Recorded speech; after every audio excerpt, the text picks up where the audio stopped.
Hello guys, આપણી YouTube ચેનલનું નામ છે નિલેશ બોબરા। આપણી યુટ્યુબ ચેનલમાં આપનું હાર્દિક સ્વાગત છે। 26/2 છઠ્ઠો મહિનો 6 તારીખની સવારે 6 વાગ્યાથી રાતના 12 વાગ્યા સુધી આપણા ભેગું શું થતું એ આપણે રિપીટ કરીએ છીએ। આજે સવારે 7:30 વાગે જ મારી આંખ ખુલી ગઈ હતી। મમ્મીએ કીધું કે જ્યાં ઉપર જોઈને પાણીની ટાંકી ભરાઈ ગઈ, તો પાણીની ટાંકી જોવા ગયા પછી તો ઊંઘ જ નહીં। 6:30 વાગ્યાથી લઈને 8:30 વાગ્યા સુધી આપણે ફોન જ મચ્યો। પછી 8:30 વાગ્યા તો બ્રશ કર્યું, 4 વાગે 9 વાગે ચા નાસ્તો કર્યો। ચા નાસ્તો કરીને અડધો કલાક ટીવી જોઈ। 9:30 વાગે નાહ્યા ધોયા। એમાં 10 વાગ્યા। 10 વાગીને આપણે દિયાબત્તીને બધું કર્યું। 10:30 થયા। 10:30 વાગે ઘરવાળા કે જાઓ નોકરી ધંધે જાઓ, એટલે નોકરી ધંધે ગયા। 10:50 નોકરી 10:50 બહેરામપુરા પહોંચ્યા। બહેરામપુરાથી કસ્ટમરના કપડાં આપીને 11 વાગે રિક્ષામાં બેઠા। રિક્ષામાં બેસીને કીધું કે ભાઈ અમારે પાનકોટ નાકા જવું। પાનકોટ નાકા બેઠા। પાનકોટ નાકાનું ભાડું 15 રૂપિયા થાય છે બહેરામપુરાથી। પાનકોટ નાકાથી ચાલતા ચાલતા અમે ગયા રતનપુર। રતનપુરથી મરચીપુરની સામે આપણી આરાધ્યા શોપ છે, એના અંદર આપણે પહોંચ્યા 11:30 વાગે। 11:30 વાગે પહોંચ્યા। શેઠે કીધું થોડું બહુ કામ બામ કરો, તો કામ કર્યું। પછી 12 વાગે ચા પીધી।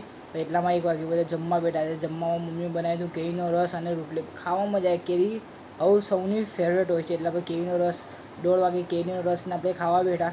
પછી 1:30 વાગે બધાએ જમી લીધું। થોડી વાર ફોન જોયો અને એટલામાં કસ્ટમર આવ્યું।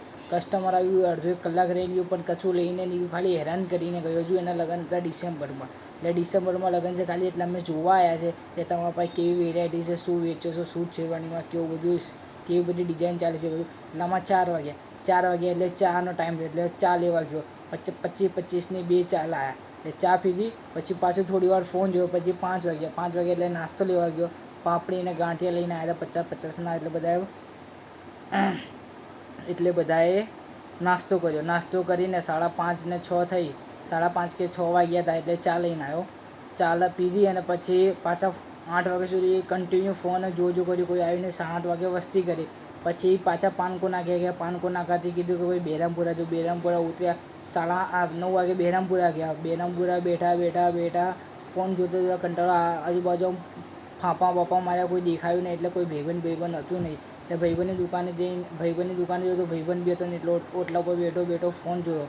9:30 વાગે ભાઈનો ફોન આવ્યો કે જ્યાં કસ્ટમરનો ફોન આવે છે, જ્યાં કપડાં લઈને ઇસ્ત્રી કરવાના, તો કપડાં લઈને તો કસ્ટમર એક સાથે 4 પોટલા આપી દે। આમ પૂછવા જઈએ તો ના પાડે છે, આજે 4 પોટલા આપી દે, તો 4 પોટલા લઈને બેઠો।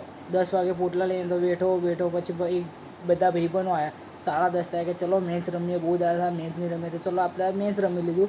મેચ રમ્યા પહેલા જ બોલમાં આપણે આઉટ થઈ ગયા, પહેલી મેચ બી આપણે હારી ગયા। પછી 11 વાગે ભાઈ આવ્યા તો 11 વાગે બહેરામપુરાથી નીકળ્યા ઈસનપુર આવ્યા। બસ હમણાં ખાધું, દાળ ભાત ખાધું ને તરત બ્લોગ બનાવ્યો। રાત્રે 11:30 વાગે બ્લોગ બનાવવાનો ટાઈમ મળ્યો છે, એટલે આપણે ઠાની લીધું છે યુટ્યુબમાં આપણે નિલેશ બ્લોગરનું નામ ફેમસ કરવું છે કઈ બી હાલતમાં। એટલે ગાઈસ આપણે સપોર્ટ કરજો, કન્ટિન્યુ આપણો વિડીયો આવશે, એટલે જોતા રહેજો, શેર કરજો, વધુમાં વધુ સબસ્ક્રાઈબ કરજો। Okay bye.